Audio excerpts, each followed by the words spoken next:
बहुत स्वागत है आपका रणजीत सिंह जी। जी, सबसे पहला सवाल मेरा बिजली की समस्या को लेकर होगा। लगातार कट्स झेल रहे हैं लोग, भीषण गर्मी है, कब तक छुटकारा मिलेगा? देखिए मैडम, हमारे यहाँ कोई प्रॉब्लम नहीं है। शुरू में जब आया तब 2 दिन ये था, क्योंकि हमें जो दिल्ली से 706 मेगावाट मिल रही थी, वो दिल्ली सरकार हाई कोर्ट में चली गई कि हमारी बिजली जो है वो हरियाणा को दी जा रही है, वो स्टे हुआ था। पर हमने 2 दिन में अपनी पोजीशन दूसरी जगह से लेके हमने ठीक कर लिया। अब हमारे कोई इशू नहीं है। हमारे तीनों यूनिट पानीपत के चल रहे हैं, जहाँ 710 मेगावाट बन रही है। 2 यूनिट हमारे थर्मल यमुनानगर में हैं, दोनों चल रहे हैं, 600 मेगावाट हमें वहाँ से मिल रही है। 1 यूनिट हमारा खेतर में है, जहाँ 2 600 है, जिनमें एक चल रहा है। एक में एक रोटर लग रहा है, वो चाइनीज़ है, वो जैसे ही वहाँ लॉकडाउन हटेगा हमें मिल जाएगा, वो भी कोई इशू नहीं है। 600 मेगावाट वहाँ से है।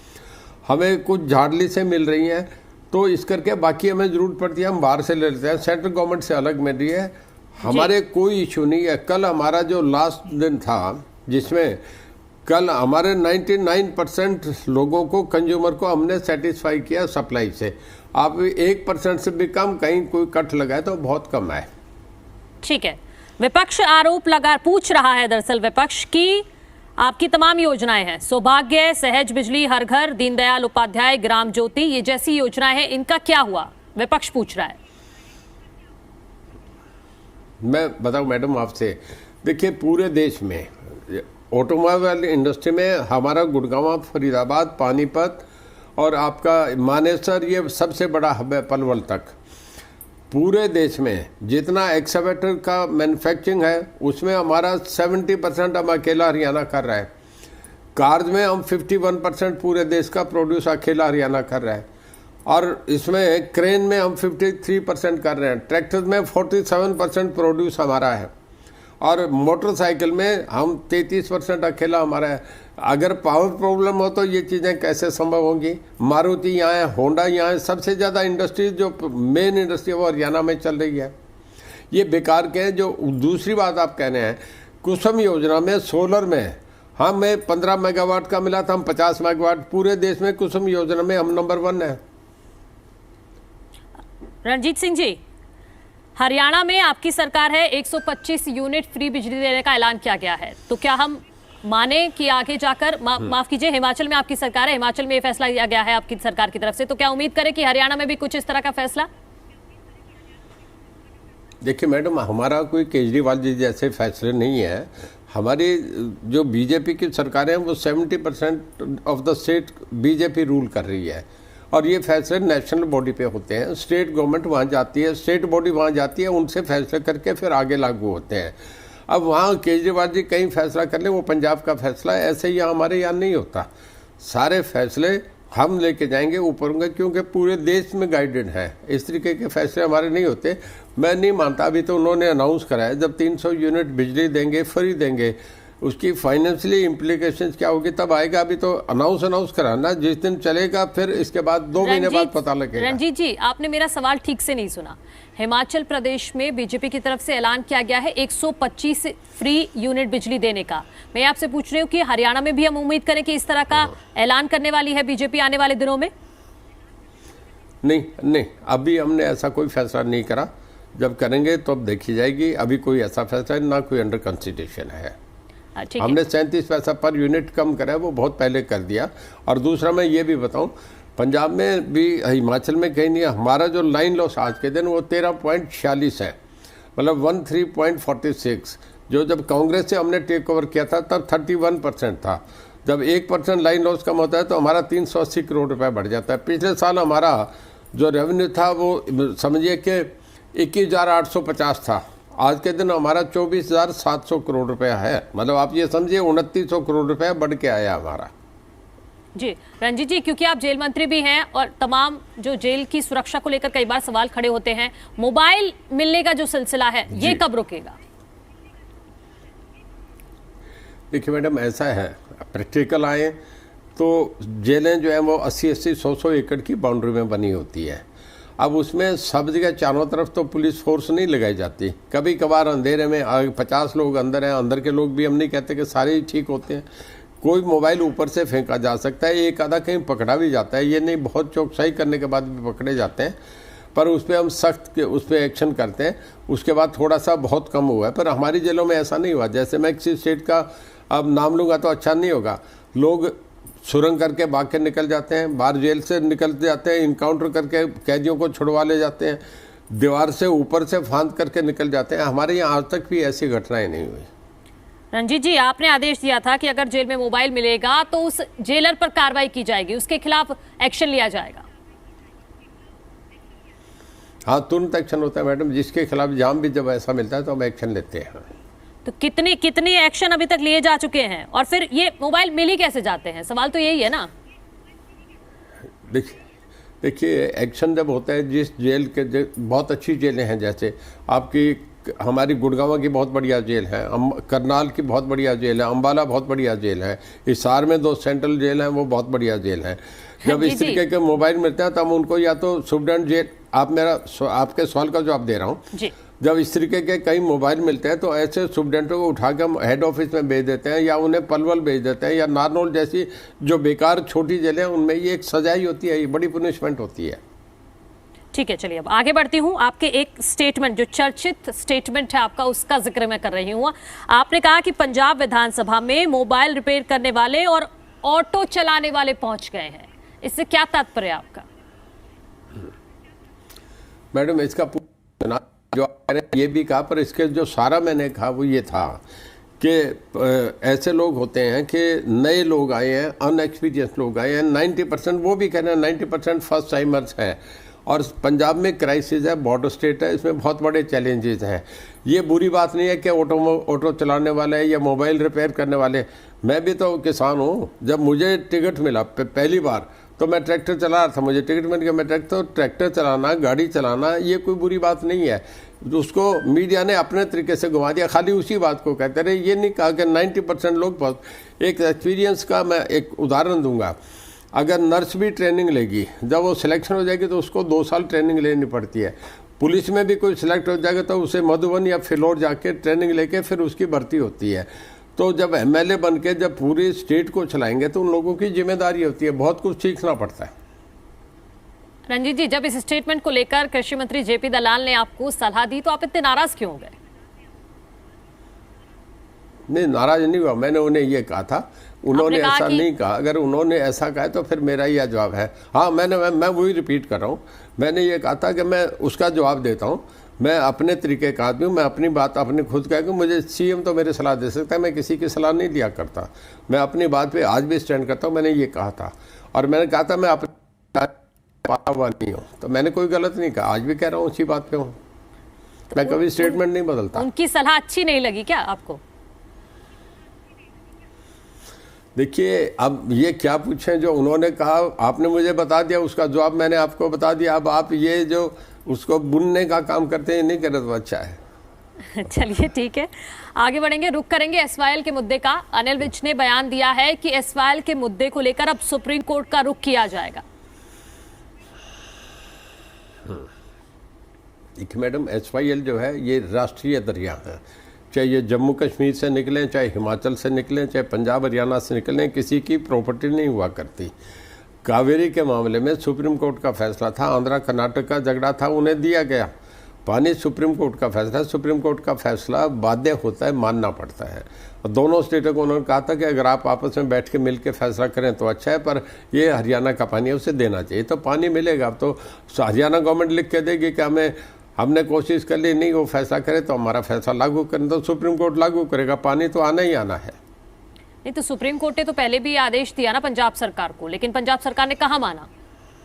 पर उसके साथ ये कहा था कि दोनों स्टेट आपस में बैठ के इसमें एक अच्छे वातावरण में इससे सुलझा लें, ये पानी उनको देना चाहिए, ये था।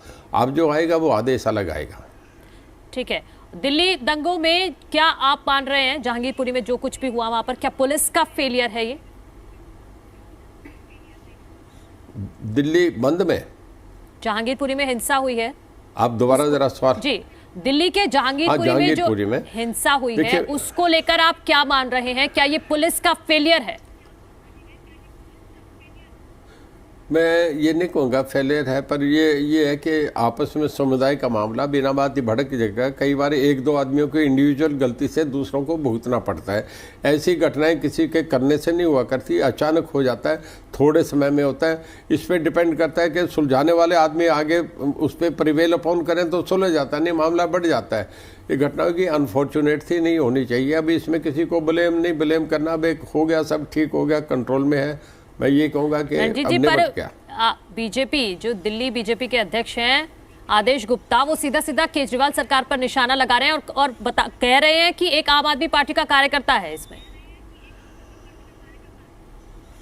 हो सकता होगा, क्योंकि वो ज़्यादा वेल एक्विंटेड है वहाँ की पोजीशन से। मुझे इतनी जानकारी नहीं है कि वो आम आदमी पार्टी का कार्यकर्ता था नहीं था। अगर वो प्रेसिडेंट है, जिम्मेदार आदमी है, कह रहे हैं तो बिल्कुल होगा, मुझे इसकी जानकारी ना हो। हरियाणा में पंचायत चुनाव में जो देरी हो रही है, इसके लिए आप किसको जिम्मेदार मान रहे हैं? नहीं, गवर्नमेंट देखिए, किसी ने रिट डाल दी, कई बार कोर्ट के फैसले लंबे हो जाते हैं। हरियाणा गवर्नमेंट तो चाह रही है चुनाव, अब दोबारा भी अब गए हैं कि ये चुनाव होने चाहिए और मेरे ख्याल में आने वाली डेट तक सुलझना चाहिए। हाई कोर्ट भी नहीं चाहेगा कि इलेक्शन नहीं हो। एक डेमोक्रेटिक एक्सरसाइज है, डिसेंट्रलाइजेशन ऑफ पावर है, तो इसे तो हाई कोर्ट भी, क्योंकि अंडर सब जुडिस है, मेरे ख्याल में मान लेना चाहिए। आम आदमी की बढ़ती सक्रियता को हरियाणा में आप किस तरह से देख रहे हैं? क्या कोई चुनौती है आपके लिए? मैं एक बात बताऊं मैडम आपसे जी, बीजेपी पिछले 15 साल से देश के मोर देन 50% स्टेट्स पे रूल कर रही है। आप 60 भी कहें तो गलत नहीं है, पर अब तक भी वो तमिलनाडु में नहीं गए, केरला में नहीं गए। अब के चुनाव में वेस्ट बंगाल में गए हैं। एक आम आदमी पार्टी छोटी पार्टी थी जिसे अब तक कोई बुला ही नहीं रहे थे। कभी सोनिया गांधी की मीटिंग होती तो केजरीवाल को नहीं बुलाते थे, अगर लेफ्ट को अपोजिशन के मामले में सीरियसली नहीं लेते थे। आज उस पार्टी को सारे देश में बढ़ जाना बहुत असंभव है। मैं नहीं मानता कि एक छोटी पंजाब की घटना से वहाँ के लोगों ने एक डिसल्यूजनमेंट थी अगेंस्ट लीडर्स, उन्होंने अकाली दल को भी फ्रंटलाइन लीडर्स को हरा दिया, कांग्रेस के भी सब लीडर्स को हरा दिया और नए लोग। मैं तो ये भी नहीं मानता, जो सिखों का सबसे बड़ा मूवमेंट था, आंदोलन, जो किसान आंदोलन था, उसके भी नेता को राजेवाल जो है सबसे बड़े नेता थे, 8 संगठनों के थे, उन्हें 5300 वोट दिए। वहाँ किस तरीके से वोट पड़ा है मैं नहीं मानता। हर आदमी हैरान है, इवन आपके मीडिया वाले भी कहते हैं कि पंजाब का पता ही नहीं लगा किस तरीके का वोट पड़ गया। रणजीत जी, लेकिन लगातार आम आदमी पार्टी दावा कर रही है कि लाखों लोग उनके साथ जुड़ रहे हैं और हाल ही में स्कूल का मुद्दा भी उन्होंने उठाया है कि इस मुद्दे को लेकर वो हरियाणा में अब उतरने वाले हैं। उन्होंने गोवा में भी जाके ये प्रचार करा था, गोवा में रिजल्ट तो नहीं मिला ना जी। पंजाब हरियाणा एक सिस्टर स्टेट थी, आपस में बाइफर्केशन करके 2 स्टेटें बनी हैं। हिमाचल भी एक पार्ट था, इस करके वो हिमाचल का, गुजरात, हरियाणा का ज़्यादा प्रचार कर रहे हैं। प्रचार ही है, हरियाणा तो लीड दिया करता है देश में। एक बार ऐसा वक्त आया था जब वैक्यूम था दिल्ली में कांग्रेस के खिलाफ, तब देवलाल ने लीड किया था और उस वक्त वीपी सिंह प्राइम मिनिस्टर बने थे, चंद्रशेखर बने थे, देवलाल तब डिप्टी प्राइम मिनिस्टर थे। तो एक वक्त आता है हरियाणा तो लीड करता है, हरियाणा कभी किसी से गाइडेड नहीं होता। रणजीत जी, हरियाणा कांग्रेस में अध्यक्ष पद को लेकर बहुत हलचल है। देखिए मैडम, उनकी पार्टी का मामला है। कांग्रेस एक गई पार्टी होके बीत गया इतिहास हो गया कांग्रेस का। वहाँ किसी को मिलाए, शैलजा को बना दे, तंवर को बना दे, 0 + 0 + 0 + 0, 6 0 भी लगा दे तो 0 ही रहेगा, वो 1 नहीं बनता। तो वहाँ कांग्रेस है ही नहीं। कांग्रेस का तो मामला बीत गया, इतिहास खत्म हो गया कांग्रेस का। भूपेंद्र सिंह हुड्डा को लेकर आप क्या कहेंगे? उदाहरण देता हूँ आपसे, ये भी जी बिल्कुल, पहले आप अपनी बात पूरी कीजिए। पहले मैं मेरी कह दूं फिर हुड्डा साहब की कहता हूँ। जी जी जी। देखिए, मुझे वो वक्त तो याद नहीं, पर सुनते थे कि जब महात्मा गांधी ने पंडित जवाहरलाल नेहरू को प्राइम मिनिस्टर बनाया तो पटेल ज़्यादा इम्पोर्टेंट आदमी थे, पटेल का बनाया जाना, MP भी उन्हें चाह रहे थे। पर महात्मा गांधी ने जवाहरलाल नेहरू को बना दिया ये करके कि वो सेकुलर हैं। और उसके बाद कभी महात्मा गांधी बिरला मंदिर में चले गए, पूजा करते थे, कभी दखल नहीं दिया। इसके बाद दूसरे जो आदमी थे वो मैं आपसे बता रहा हूँ VP सिंह थे, उन्होंने मोरारजी देसाई को, दूसरे आदमी जो थे जयप्रकाश नारायण थे, उनको ने मोरारजी देसाई को प्राइम मिनिस्टर बना दिया। उसके बाद एक बार भी उठा के फ़ोन नहीं करा कि ये काम कर दो। ये कांग्रेस में इस तरीके की बात है कि अहमद पटेल जैसे आदमी, आज वो नहीं रहे, वो सरकारें चलाते थे। आपके मनमोहन सिंह के ऑफिस में बैठ के फाइलें निकलवाते थे और सारे काम होते थे। सोनिया और राहुल गांधी कैबिनेट के फैसले फाड़ के फेंक दिया करते थे। इन्हीं बातों से रसातल में कांग्रेस गई। जब कोई आदमी कांग्रेस का, तो अभी इतिहास ऐसा हो गया कि कोई भी जो साथ जुड़ता है उसे नुकसान हो। जहाँ राहुल गांधी सभा करने जाएंगे वहाँ कांग्रेस हार जाती है। तो कई अच्छे कांग्रेसी तो उनकी सभाएं नहीं कराते। अब हुड्डा साहब को बनाएंगे नहीं बनाएंगे, मुझे तो हुड्डा साहब को इन्हें बहकाते रहे हैं, पिछले 10 साल से बहका रहे हैं। हुड्डा साहब को अब तक तो बनाया नहीं। मुझे नहीं लगता किसी भले आदमी को ये बना सकते हो। तो आप मान रहे हैं कि भूपेंद्र सिंह हुड्डा भले आदमी है? नहीं, वहाँ तो जो है ना, वो एक उसने लिखी थी कंवर नटवर सिंह ने एक बुक कि they treat the chief minister and member of parliament as the servant of the family. 10 Janpath में इस तरीके का आदमी चलता है। हुड्डा साहब तो कहते हैं कि मैं 2 बार चीफ मिनिस्टर रहा हूँ, 10 साल चीफ मिनिस्टर रहा हूँ, मैं दरी बिछा के प्रदर्शन करने में, उसके गवर्नर हाउस के जाके आगे धरना देने में, इन काम में मैं नहीं करता, ये मेरी गरिमा से नीचे काम है। ऐसे स्वाभिमानी आदमी को कौन बनाएगा? मुझे तो नहीं लगता कि बनाएंगे। तो भूपेंद्र सिंह हुड्डा, आप कह रहे हैं कि भूपेंद्र सिंह हुड्डा आदमी सही है लेकिन गलत पार्टी में है? आदमी सही है, गलत पार्टी में है, और उन्हें इस कांग्रेस में कुछ नहीं मिलने का। अल्टीमेटली उन्हें जनता का दबाव ये रहेगा, उन्हें पार्टी छोड़नी पड़ेगी। तो आप ऑफर देंगे उन्हें अपनी पार्टी में आने का? नहीं, मैं तो खुद इंडिपेंडेंट हूँ, मैं तो उन्हें हुड्डा साहब को नहीं बुला सकता। सिफारिश कर सकते हैं। अब तक टेक्निकली बीजेपी ना ज्वाइन, नहीं, कोई ठीक आदमी की सिफारिश होगी, जब स्टेज आएगी तो आप हमें सलाह दे देना, पूछ लेंगे। ठीक है, तो आप सिफारिश तो कर सकते हैं ना भूपेंद्र सिंह हुड्डा की? कोई और प्रश्न नहीं है तो आप ये पूछ लो। है कोई और है तो आप मुझे पूछ लो। प्रश्न तो बिल्कुल है, लेकिन आप अगर इस पर जवाब दे दें पहले, फिर मैं आगे बढ़ूंगी। नहीं, मैं देखिए हुड्डा साहब को अभी नहीं कहूँगा, उनका अपना पॉलिटिकल कैरियर है। वो 10 साल चीफ मिनिस्टर रहे हैं, हमारे दोस्त हैं, हम इकट्ठे साथ पढ़े हैं। मैं उनका अपना भविष्य वो खुद ही तय करें। मेरे से अगर उन्होंने सुझाव मांगा तो जरूर दूंगा। ठीक है, आगे बढ़ते हुए वह सवाल है कि पंजाब और हरियाणा के बीच जो विधानसभा परिसर है उसको लेकर जो खींचतान चल रही है, उस पर क्या कहेंगे आप? देखिए, जब बंटवारा हुआ था ना, ये बात है 1966 की, मैं मैडम तब यहाँ स्टूडेंट था, और जिस दिन पंजाब हरियाणा विधानसभा का बंटवारा हुआ उस दिन मैं हाउस में मौजूद था। मैं एमएलए नहीं था, पर स्पीकर गैलरी में देख रहा था। वो आखिरी सेशन था, सेरेमोनियल सेशन था, और उस सेशन में मैंने पूरा, मैं विटनेस हूँ उस सेशन का। और उस वक़्त जो ये था कि अगले दिन हरियाणा के मेरे उधर चले गए थे, ये इधर चले गए। मैं आपको कुछ जानकारी पुरानी दे रहा हूँ। जिस घर में मैं बैठा हूँ इसमें सरदार प्रताप सिंह कैरों रहते थे एज रेवेन्यू मिनिस्टर, और जो आज हमारा मौजूदा सीएम हाउस हरियाणा है, जिसमें हरियाणा सीएम रहते हैं, इसमें गोपीचंद भार्गव रहते थे एज फाइनेंस मिनिस्टर, और जो हरियाणा राजभवन है उसमें सच्चर साहब थे एज चीफ मिनिस्टर, उसमें रहते थे। और जो हाउस पंजाब सीएम हाउस है, इसमें जो Ranbir Singh irrigation power minister होते थे तब रहते थे। और 62 का जो हाउस था उसमें पंजाब, मतलब शिमला से कैपिटल हमारी यहाँ शिफ्ट हुई थी, और उस 62 के हाउस में जो Devlal leader of the opposition थे, और बादल साहब 62 से 67 वाले हाउस के मेंबर भी नहीं थे। 57 में बने थे, 62 में नहीं थे। तो उस वक्त मैंने सारा, जब 66 में बंटवारा हुआ तो मैं हाउस में मौजूद था, तब मैंने देखा था। काउंसिल में चले गए, हरियाणा वाली विधानसभा हो गई, पर सेक्रेटरीट का विधानसभा का जो बंटवारा था वो 60-40 रेशो से हुआ था। हरियाणा को 40 नहीं मिला, वो मिलना चाहिए विधानसभा में भी और सेक्रेटरीट में भी। इसके लिए हमारे ऑनरेबल स्पीकर साहब ने भी लिख के दे रखा है, मेरे ख्याल में अपने तरीके से वो भी इसे ऊपर बार बार रिमाइंड करवा रहे हैं। ठीक है रणजीत जी, आखिरी सवाल है मेरा। हरियाणा के गुरुग्राम में हमने देखा एक बहुत बड़ी लूट को अंजाम दिया गया, 1 करोड़ की लूट वहां पर की गई है। कब रुकेंगी ये वारदातें और कैसे? देखिए मैडम, बहुत, हालांकि लेटेस्ट टेक्निक है, हर जगह पुलिस पकड़ रही है, हर जगह साइबर पुलिस स्टेशन है। दिल्ली में भी ऐसी घटनाएं होती है, गाजियाबाद, नोएडा में। इसे हम गुड़गांव अलग नहीं कह सकते। दिल्ली, गाजियाबाद, नोएडा, फरीदाबाद, ये सारा मिलके एक ही एनसीआर का जोन है, बहुत बड़ा है। वैसे इससे पहले ऐसी घटनाएं नहीं हुई, मुझे नहीं खबर कि आज 1 करोड़ की कोई लूट हुई है। कई छोटे शहरों में भी हो जाती है, बैंकों से लूट के एक, पर तुरंत कार्रवाई होती है, जल्दी ही एक्शन ले लिया जाएगा। अगर हुई है तो जल्दी अपराधी पकड़े जाएंगे।